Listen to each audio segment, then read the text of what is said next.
ચાલો ગાઈઝ, તો સૌથી પહેલાં તો હરેક મિત્રોને જય હિન્દ. આપણે આ વિડીયોની અંદર છે ને સ્ટોક માર્કેટની અંદર મેં 2 દિવસ પહેલાં જે વિડીયો બનાવ્યો હતો ને એની ઉપર એક કોમેન્ટ આવી હતી કે ભાઈ મને ટીના રબર ઇન્ફ્રાસ્ટ્રક્ચર આ કંપની વિશે માહિતી આપો. તો આપણે આજે આ કંપની વિશેનું એનાલિસિસ કરવાનું છે. ઓકે, તો જેટલા પણ લોકો સ્ટોક માર્કેટની અંદર કંપનીનું એનાલિસિસ થોડું ઘણું જોવા માગતા હોય ને કે ભાઈ કઈ રીતે કંપનીને જોવાની હોય, કયા માઇન્ડ સેટથી આપણે એ કંપનીનું એનાલિસિસ કરવાનું હોય, તો મહેરબાની કરીને વિડીયો પૂરો જોજો. અને જો તમને વિડીયો ગમે ને તો વિડીયો લોકોને શેર પણ કરજો. ઓકે, તો thank you so much for watching this videos and direct મુદ્દાની વાત ઉપર. તો ટીના રબર ઇન્ફ્રાસ્ટ્રક્ચર આ કંપનીની માર્કેટ કેપ છે ને, માર્કેટ કેપિટલાઇઝેશન 1339 કરોડ, મતલબ કે ઓલમોસ્ટ 1400 કરોડ આસપાસનું છે. 1400 કરોડની કંપની છે. ત્યારબાદ આ કંપનીના શેરની કિંમત હું જોઉં ને તો 774 રૂપિયા છે. તો જે લોકો શેરની કિંમતના આધારે વિચારતા હોય ને કે ભાઈ આ કંપની નાની કહેવાય, 100 રૂપિયાનો શેરવાળી કંપની નાની, 1000 રૂપિયાના શેરવાળી કંપની મોટી, તો હકીકતમાં છે ને આ કંપની સ્મોલ કેપ કહેવાય. એક પ્રકારે સ્મોલ કેપ કરતાં પણ નાની છે. ઓકે, તો જે લોકો શેર માર્કેટની અંદર માત્ર શેરની કિંમતના આધારે ડિસાઇડ કરતા હોય કે ભાઈ આ શેર જડ દઈને ભાગશે, 100 રૂપિયાનો 200 રૂપિયા થશે, તો આ વસ્તુ આ જગ્યાએ તમને સમજવી પડે કે ભાઈ શેરની કિંમત આધારે ડિસાઇડ ન થાય કે કંપની નાની છે કે મોટી.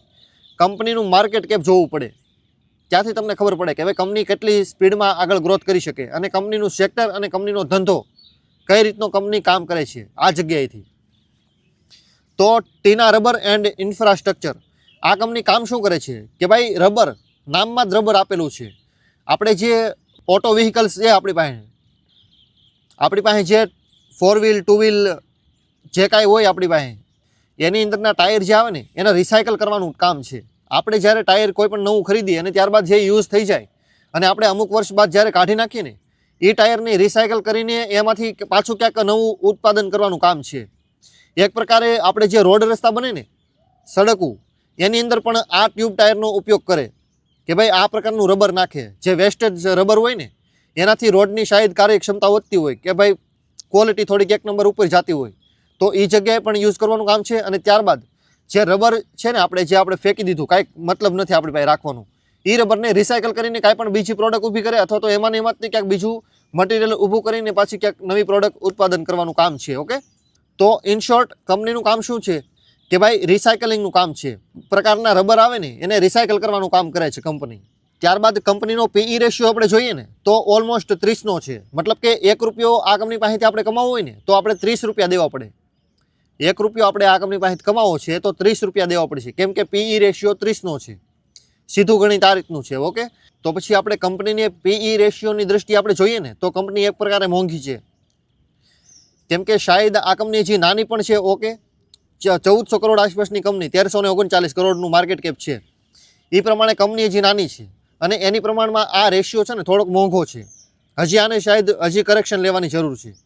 ત્યારબાદ કંપનીનું જે આરઓસી અને ROE, return on equity and return on capital employed, આ બંને વસ્તુ સારામાં સારા છે. જે પ્રકારની ગ્રોથ છે ને એ પ્રમાણે વેલ્યુએશન પણ મોંઘું જ છે. તો કંપની મોંઘી છે પરંતુ એનું જે ગ્રોથ છે ને એ સારો છે, એ આપણે ના ન પાડી શકીએ. કેમ કે return on equity and return on capital employed આ બંને વસ્તુ 27% ઉપરના છે. તો આ વસ્તુ સારી કહેવાય. અને નાની કંપનીમાં મોસ્ટ ઓફલી તમને આ વસ્તુ છે ને હંમેશા ઉપર જ દેખાશે, return on equity and return on capital employed. જેટલી કંપની નાની હશે ને એટલું એની અંદર ગ્રોથ થવાની સંભાવના વધારે હશે અને એ એટલું જલ્દી સ્પીડમાં ગ્રોથ કરશે. તો આ બંને રેશિયો હંમેશા ઉપર રહેવા જોઈએ બને ને ત્યાં સુધી નાની કંપનીમાં. પછી સેક્ટર વાઇઝ અલગ અલગ હોઈ શકે. ઓકે, ત્યારબાદ છે ફેસ વેલ્યુ. તો ફેસ વેલ્યુ આપણે જોઈએ ને તો કંપનીની ફેસ વેલ્યુ 10 છે. તો મતલબ કે કંપની ગમે ત્યારે પોતાનું શેર સ્પ્લિટ, મતલબ કે શેરને તોડવા માગે ને તો તોડી શકે. 700 રૂપિયાનો શેર 350નો કરવો હોય તો કરી શકે બેફિકર, અને 350નો શેર 500-150નો કરવો હોય તો પણ થઈ શકે બેફિકર. એ પોતાનો શેર અમુક ટકા સુધી તોડી શકે, જ્યાં સુધી ફેસ વેલ્યુ 10ની છે ને ત્યાં સુધી. પછી જેમ 1ની 2ની થઈ જાય તો પછી એમાં તોડવો મુશ્કેલ છે, પછી તોડી નહીં શકે. ત્યારબાદ પ્રાઇસ અર્નિંગ ગ્રોથ રેશિયો. તો આ રેશિયો છે ને 0.73નો છે. તો ઓલમોસ્ટ કંપની આ જગ્યાએથી સસ્તી બતાવે છે. કેમ કે ગ્રોથ પ્રમાણે ભલે મોંઘી દેખાય પરંતુ ગ્રોથ છે ને એટલા માટે કંપનીનું વેલ્યુએશન સસ્તું થઈ ગયું. પીઈ રેશિયો પ્રમાણે મને મોંઘી લાગી, નોર્મલ, બહુ મોંઘી નથી, નોર્મલ મને મોંઘી લાગી. પરંતુ પીઈ રેશિયો એમ કહે છે કે નહીં ભાઈ સસ્તી છે, તારે લેવું એટલે. બાકી સસ્તી છે એક જગ્યાએ મોંઘી છે. બંને રેશિયો મેં તમને મોસ્ટ ઓફલી કહી દીધા. પીઈ રેશિયો બાબતે થોડી ઘણી મને મોંઘી લાગી, પીઈ રેશિયોમાં મને સસ્તી લાગી થોડીક. ઓકે, ત્યારબાદ ડેપ્ટ ટુ ઇક્વિટી. ડેપ્ટ ટુ ઇક્વિટી છે ને આ કંપનીની બહુ ઓછી છે, 0.38%. મતલબ કે એક શેર તમે જોવા જાઓ ને તો 38% શેર છે ને એક પ્રકારે ગીરવે છે. તો આ વસ્તુ એક પ્રકારની સારી કહેવાય. કેમ કે જ્યારે કોઈ પણ કંપની નાની હોય ને ત્યારે એ કંપનીને આગળ વધવા માટે અથવા તો કંપનીનો ગ્રોથ કરવા માટે, એક્સપેન્શન કરવા માટે કંપનીને છે ને લેણું લેવું પડે. તો આ કંપનીએ થોડું ઘણું લેણું લીધું છે, પરંતુ એ પ્રમાણમાં ગ્રોથ છે. અને જ્યાં સુધી ગ્રોથ હોય ને કોઈ પણ કંપનીમાં, ત્યાં સુધી હું કંપનીને કોઈ દિવસ નકારું નહીં. ગમે એવડી લોન લીધી હોય ને તો પણ ભલે. ગ્રોથ છે તો હપ્તાના પૈસા કરી લે. કેમ કે જે રીતનું કમાણી છે, જે રીતનું ઓપીએમ હશે, એ રીતનું નેટ પ્રોફિટ આવશે. અને જે રીતનો નેટ પ્રોફિટ આવશે ને એ રીતે કંપની આગળ વધશે, બરોબર. તો જે હપ્તાના પૈસા છે ને એ તો આમને પોતાની રીતે કાઢી લેશે, તો મને એ લોન નહીં નડે. પરંતુ જો ગ્રોથ નથી અને તો લોન લીધી છે તો પછી મને લોન નડશે. ગ્રોથ છે કોઈ પણ કંપનીમાં અને કાંઈ પણ પ્રકારનું લેણું છે ને તો હું હજી ચલાવીશ. કંપનીનું બસ ફંડામેન્ટલ મારે મજબૂત જોતું છે. લેણું ગમે એટલું છે હકવી લઈ હું. પરંતુ જો ફંડામેન્ટલ મજબૂત નથી અને લોન નાનામાં નાની હશે ને તો પણ હું નહીં હકાવું. કેમ? પહેલાં ધંધો રેડી કરો તમે. આ વાત કરવાની છે. ત્યારબાદ આની અંદર એક રેડ સાઇન છે, પરંતુ નોર્મલ છે, એટલું બધું કંઈ ખાસ નથી. છેલ્લા 3 વર્ષનું આ કંપનીનું પ્રોમોટર હોલ્ડિંગ જોઉં ને તો છેલ્લા 3 વર્ષની અંદર પ્રોમોટરે -6% છે ને શેર વેચેલા છે. મતલબ કે માર્કેટની અંદર આઉટફ્લો કરેલા છે, માર્કેટની અંદર શેર આપી દીધા છે. ઓકે, તો પ્રોમોટરે જે 6% શેર વેચે છે ને એ પણ નોર્મલ જ છે. કેમ કે હમણાં થોડોક ધંધો છે ને થોડોક ટાઈટ છે, બરોબર. ઓલમોસ્ટ આ 20. તો ત્યારે તમે વિશ્વ લેવલે કોઈ પણ ધંધો જોવા જાઓ ને તો ત્યારે મોસ્ટ ઓફલી હરેક પ્રકારનો સિનારીઓ છે ને મજબૂત છે, બરોબર, જકડાયેલો છે. તો અત્યારે આ સમયે કોઈ પણ પ્રમોટર છે ને પોતાની કંપનીનો શેર વેચે એવું નોર્મલ છે, એટલું બધું કંઈ ખાસ નથી. અને 6% શેર વેચાશે તો પણ ચાલશે. કેમ કે પ્રોમોટર હોલ્ડિંગ ઓલમોસ્ટ 50% ઉપર હજી હાલમાં એની પાસે છે. તો આ વસ્તુ પણ સારી જ છે. એની સામે એફઆઈઆઈ ડીઆઈઆઈ નથી, પરંતુ પબ્લિક પાસે છે. તો પબ્લિક બાબતે તમે રેડ સાઇન સમજો. કેમ કે પબ્લિક પાસે ઓલમોસ્ટ 25% ઉપર હિસ્સો છે. તો પબ્લિક છે પરંતુ એફઆઈઆઈ અને ડીઆઈઆઈ નથી. અને એફઆઈઆઈ અને ડીઆઈઆઈ આવી કંપનીમાં જડ દઈને રોકશે પણ નહીં. કેમ કે કંપની નાની પડે. કંપની ખરાબ છે કે સારી છે એવું નથી, કંપની નાની પડે. જ્યારે આની આ કંપની અમુક હજારો કરોડોમાં જશે ને, આ 1400 કરોડની છે, 14,000 કરોડ અથવા તો 1,40,000 કરોડે જશે ને, આનાથી 10 ગણી અથવા તો એનાથી 10 ગણી વધી જશે ને, ત્યારે એફઆઈઆઈ અને ડીઆઈઆઈ બંને લોકો પૈસા લગાડશે. ડીઆઈઆઈ તો એની પહેલાં લગાડી શકે, પરંતુ એફઆઈઆઈ એ પહેલાં નહીં લગાડે જ્યાં સુધી company mid cap, small cap અથવા તો લાર્જ કેપ હરખી ન બની જાય ને ત્યાં સુધી. કેમ કે એફઆઈઆઈ છે ને વિદેશી રોકાણકાર છે. ઇન્ડિયાની અંદર કઈ કંપની કેટલી સારી છે ને એને ગ્રાઉન્ડ લેવલ ઉપરનો એટલો બધો ડેટા ન મળે. એટલા માટે એ લોકો વેઇટ એન્ડ વોચ કરે. કંપનીની નજર એની ઉપર હોય તો ઓલમોસ્ટ અત્યારે જ તે, પરંતુ અત્યારે રોકાણ ન કરે, ખાલી જોવે કે ભાઈ કયો માણસ ક્યારે શું કરે છે. ઇન્ડિયા ઉપર એક પ્રકારે બાજ નજર હોય એ લોકોની કે ભાઈ કઈ કંપની ક્યારે જન્મી, શું કામ કર્યું અને કયા રસ્તેથી અમારી સુધી પૂગી છે. આ બધું વસ્તુ એ લોકોને ખબર જ હોય ક્યારે અમારે કેટલો રૂપિયો રોકવાનો છે. 10 વર્ષ પછી કયા પ્રકારની કંપનીમાં રૂપિયો રોકે ને એ પણ એને અત્યારથી પ્લાનિંગ ચાલુ હોય એ લોકોનું. એટલા પાવરફુલ હોય એફઆઈઆઈ. કેમ કે ત્યાંના જે મૂળભૂત નાગરિકો હોય ને એના જ તે પૈસા ભેગા કરીને એ જ પૈસા ભેગા થયેલા હોય ને એને ઇન્ડિયાની અંદર લગાડે. જ્યાં ઇન્ડિયાની અંદર મતલબ કે એવું નથી કે ભાઈ ઇન્ડિયાની અંદર જ લગાડે. વિશ્વની કોઈ પણ દેશ, વિશ્વની કોઈ પણ કન્ટ્રી, એની અંદર જ્યારે એને રિટર્ન એવું દેખાય ને કે ભાઈ સારું મને મળી શકશે તો એ દેશની અંદર એ લોકો 101% રૂપિયા લગાડશે. કેમ કે જે પ્રશ્ન આપણી જીવનમાં છે ને આપણા ભારત દેશમાં એ પ્રશ્ન એનો નથી અને જે એનો પ્રશ્ન છે એ આપણો પ્રશ્ન નથી. કેમ કે એનો દેશ છે ને ઓલમોસ્ટ વિકસિત છે, ઓલમોસ્ટ એને બધી સુવિધાઓ મળે છે, ખાવાનું સારું મળે છે, હોસ્પિટલનો ખર્ચો સારો મળે છે, હોસ્પિટલની સુવિધાઓ સારી મળે છે. ત્યારબાદ એજ્યુકેશન ઓલમોસ્ટ ફ્રી છે અને એજ્યુકેશનની એને સરાહના મળે છે, મતલબ કે પ્રોત્સાહન મળે છે. આપણા દેશમાં આ બધું હજી બહુ ઘટે છે. ગવર્મેન્ટ ક્યાંયથી જાગેલી નથી આપણી. હું તો ઓલમોસ્ટ એમ જ કહું છું કે ભાઈ આપણી ગવર્મેન્ટ છે ને આઈસીયુમાં છે, એકદમ સિરિયસ પેશન્ટ છે. આને તો હજી બહુ કેન્સરની ને બધી દવાઓ બહુ મોટા ડોઝ દેવાની જરૂર છે આપણા દેશની ગવર્મેન્ટને. ત્યારે હજી આપણા દેશની ગવર્મેન્ટ જાગશે. ત્યારબાદ અધર ઇન્કમ. કંપની જે મૂળભૂત ધંધો છે, મતલબ કે જે રબરને રિસાયકલ કરીને જે કાંઈ નવી પ્રોડક્ટ ઊભી કરે છે રબરની તે, બરોબર, એની સાઈડમાં બીજું શું કરે છે તો એની સાઈડમાં 6 થી 8 કરોડની બીજી અધર ઇન્કમ ઊભી કરે છે. તો આ વસ્તુ પણ નોર્મલ છે. પરંતુ જ્યારે કોઈ પણ કંપનીની નેટ પ્રોફિટ કરતાં અધર ઇન્કમ વધી જાય ને ત્યારે તમારે જોવું પડે કે ભાઈ આ અધર ઇન્કમ ક્યાંથી ઊભી કરી કંપનીએ. કેમ કે તમને એમ લાગે કે ભાઈ ગમે પૈસા આવ્યા છે ને સારું છે, પરંતુ આ વસ્તુ સારું નથી.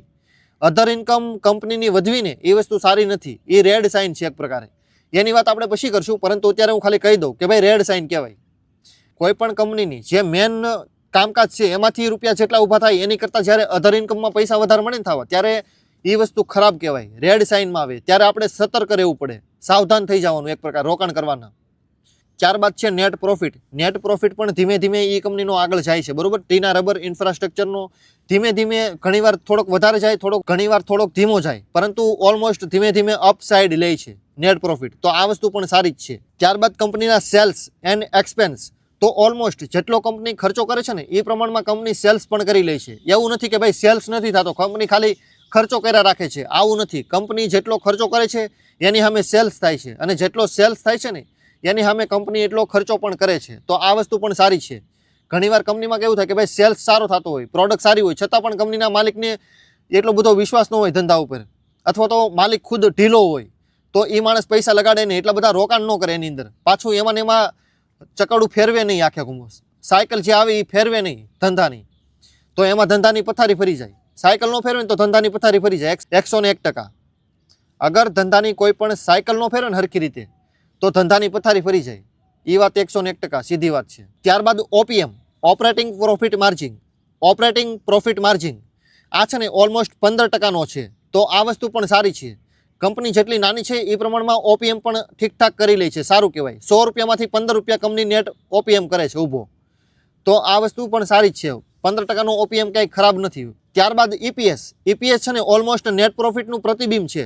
જેટલો નેટ પ્રોફિટ ઉપર જશે ને એટલું ઈપીએસ પણ ઉપર જશે. તો આ કંપનીમાં પણ જેટલો પ્રોફિટ ધીમે ધીમે ઉપર જાય છે ને એ રીતે ઈપીએસ પણ ધીમે ધીમે અપસાઇડ સાયકલમાં ઉપર જાય છે. ઓકે. ત્યારબાદ ટીના રબર એન્ડ ઇન્ફ્રાસ્ટ્રક્ચર. આ કંપનીનું રિઝર્વ એન્ડ બોરોવિંગ જોઈએ ને કે ભાઈ કંપની પાસે છે કેટલા રૂપિયા અને કંપનીએ લેણું કેટલું લીધું છે, મતલબ કે કંપનીમાં બોરોવિંગ કેટલું છે, ઉધારી કેટલી છે કંપનીમાંથી. તો રિઝર્વ ઓલમોસ્ટ ઉપર છે, રકમ નથી બોલતો, પરંતુ ઘણું ખરું સારું છે રિઝર્વ કંપની પાસે. એની સામે બોરોવિંગ કંપનીનું ઓછું છે, લેણું નથી કંપની ઉપર એટલું બધું કંઈ ખાસ. ઉધાર માર્કેટમાંથી પૈસા એટલા બધા ગોઈતા નથી, નોર્મલ જ છે. મેં તમને ઓલરેડી કહી દીધું કે ભાઈ ડેપ્ટ ટુ ઇક્વિટી રેશિયો ઓલમોસ્ટ 0.40%નો છે. તો એટલું બધું લેણું નથી, નોર્મલ જ છે. અત્યારે ચાલે, પરંતુ ભવિષ્યમાં આપણે લગાતાર નજર રાખવી પડે જો ઇન્વેસ્ટમેન્ટ જ કરવા માંગતા હોય ને તો. કેમ કે અત્યારનું એનાલિસિસ આ કહે છે, પરંતુ 4 દિવસ પછી કાંઈ પણ સ્કેમ પણ બહાર આવી શકે, તો એ સમયે એનું એનાલિસિસ આખું ચેન્જ થઈ જાય. આ વસ્તુ મેન છે. ત્યારબાદ પ્રોમોટર હોલ્ડિંગ મેં તમને ઓલમોસ્ટ કહી દીધું કે ભાઈ 66% આસપાસનું પ્રોમોટર હોલ્ડિંગ છે. એફઆઈઆઈ કાંઈ લાંબા છે નહીં, 0.59-60% જેવું છે. તો એ નોર્મલ કહેવાય. 1%ની અંદર હોય ને એને આપણે ગણતરીમાં લેવું ન જોઈએ. કોઈ પણ દિવસ આપણે છે ને 1%ની અંદર કોઈ પણ પ્રકારનું ઇન્વેસ્ટમેન્ટ હોય ને એફઆઈઆઈ ડીઆઈઆઈનું, ત્યાં એને સિરિયસલી નહીં લેવાનું, એને છે નહીં એમ જ સમજવાનું, રોકાણ જ નથી કર્યું એમાં. ઓકે. ત્યારબાદ ડીઆઈઆઈ. તો ડીઆઈઆઈ ઓલમોસ્ટ 5-6%ની હિસ્સેદારી છે. તો આ પણ સારી જ કહેવાય, ખરાબ નથી. આ મેં તો ના જ પાડી હતી, છતાં પણ મને અત્યારે લાગી નહીં છે, મેં જોઈ ત્યારે, તો સારી છે. ઓકે. ત્યારબાદ પબ્લિક. તો પબ્લિક ઓલમોસ્ટ 25%ની આસપાસ છે. તો આ વસ્તુ થોડીક રેડ સાઇન છે, પરંતુ ચાલે, કેમ કે ઓલમોસ્ટ ડીઆઈઆઈ 5-6%માં છે. તો પબ્લિક કરતાં ડીઆઈઆઈને થોડીક વધારે ખબર હોય. તો ડીઆઈઆઈ એટલા જે 6%થી 5% ઇન્વેસ્ટમેન્ટ કરેલું છે ને, તો એ વસ્તુ એક પ્રકાર તમારા માટે સેફટી છે કે ભાઈ ડીઆઈઆઈની પણ નજર છે. ડીઆઈઆઈ ડોમેસ્ટિક ઇન્સ્ટિટ્યુશન ઇન્વેસ્ટર જ્યારે સેલિંગ કરે ને ત્યારે તમારે વિચારવાનું થાય કે ભાઈ હવે મારે શું કરવું. મોટા ઇન્વેસ્ટરો નીકળી જાય, એની પાછળ ક્યાંક કારણ તો હોય કે ભાઈ પ્રોફિટ બુકિંગ કર્યો, કંપની ખરાબ છે, કાંઈ સ્કેમ બારો એવો શું છે, ત્યારે તમારે પાછું એનાલિસિસ કરવું પડે. એનાલિસિસ મૂકવાનું ન હોય કોઈ દિવસ. અમુક સમયે તમારે જોવું પડે કે ભાઈ કંપનીની અંદર શું ચાલે છે, ગ્રાઉન્ડ ઉપર શું રિપોર્ટ ચાલુ છે અત્યારે કંપનીનો. આ વસ્તુ તમારે દરેક અમુક સમયે તમારે જોતું રહેવું પડે. ઓકે. તો ઓલમોસ્ટ મેં તમને કહી દીધું કંપની સારી જ છે, કાંઈ એટલું બધું ખરાબ નથી. થોડા ઘણા રેડ સાઇન છે, પરંતુ ઓલમોસ્ટ ઓકે છે. અગર તમે કંપનીની અંદર લાંબા સમય માટે રોકાણ કરતા હોય ને તો અત્યારે આ કંપનીનો શેર થોડો ઘણો આપણે નીચે પડે ને ત્યારે લઈ શકીએ, પરંતુ એવા પૈસા લગાડો કે જે પૈસાનું તમારે કોઈ એટલો બધો ઇમરજન્સી ઉપયોગ ન હોય, અને થોડા ઘણા રૂપિયા કદાચ માઇનસમાં પણ જાય ને તો પણ ચલાવી શકો. થોડા ઘણા એટલે તમને માર્કેટની ભાષામાં તમને કહી દો તો 50% તૂટે ને તો પણ તમને કાંઈ ઇશ્યુ ન આવવો જોઈએ. તમે એમ કહો કે 50% મારે તૂટી ગયા, હવે મારાથી નહીં થાય સહન, તો પછી માર્કેટમાં પૈસા નહીં લગાડતા. Okay. Thank you so much for watching this videos and good by.